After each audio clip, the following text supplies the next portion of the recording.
सच्ची भक्ति और प्रेम से भगवान को भी जीता जा सकता है। एक संत और एक सेठ की कहानी, जिसमें संत का भगवान पर इतना अटूट विश्वास है कि वो प्रसाद में जहरीला भोजन खाने से भी परहेज नहीं करता। इसके बाद भगवान जो करते हैं उसे देखकर सभी हैरान रह जाते हैं। एक सेठ जी थे, वे बड़े कंजूस थे।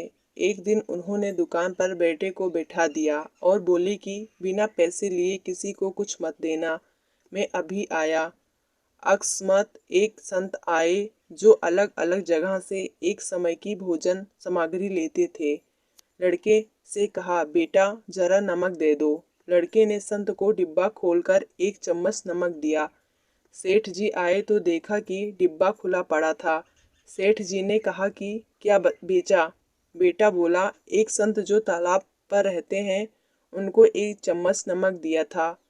सेठ का माथा ठनका। वो बोले, अरे मूर्ख, इसमें तो जहरीला पदार्थ है। अब सेठ जी भागकर संत के पास गए।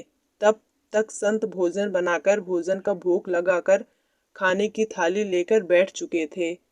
सेठ जी दूर से ही बोले, महाराज रुकिए, आप जो नमक लाए थे नमक नहीं था बल्कि जहरीला पदार्थ था। कृपा करके आप ये भोजन ना करें। संत जी बोले, भाई हम तो प्रसाद लेंगे ही, क्योंकि भोग लगा दिया है। भोग लगाकर भोजन छोड़ नहीं सकते। अगर भोग नहीं लगता तो भोजन बेशक छोड़ देते। ये कहकर संत ने भोजन को प्रसाद समझकर खाना शुरू कर दिया। सेठ जी के होश उड़ गए। वो रात भर वहीं बैठे रहे। सेठ को रह रहकर ये चिंता सता रही थी कि अगर संत को कुछ हो गया तो बड़ी बदनामी होगी। रात में अगर तबीयत बिगड़ी तो कम से कम वैद्य को दिखा देंगे। सोचते सोचते उसे नींद आ गई। सुबह रोज की तरह संत जल्दी उठ गए और नदी में स्नान करने लगे।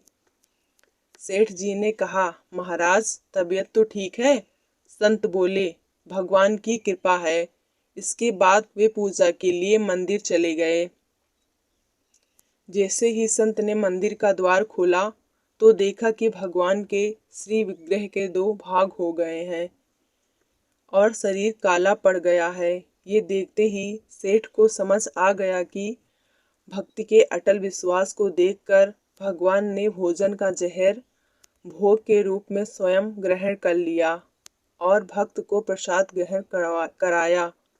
इसके बाद सेठ ने तुरंत घर जाकर बेटे को दुकान सौंप दी और स्वयं संत की शरण में आकर भगवान की भक्ति करने लगे। शिक्षा: भाग उन्हीं का साथ देता है जो बहादुर हों और जो संघर्ष से कभी घबराते ना हों।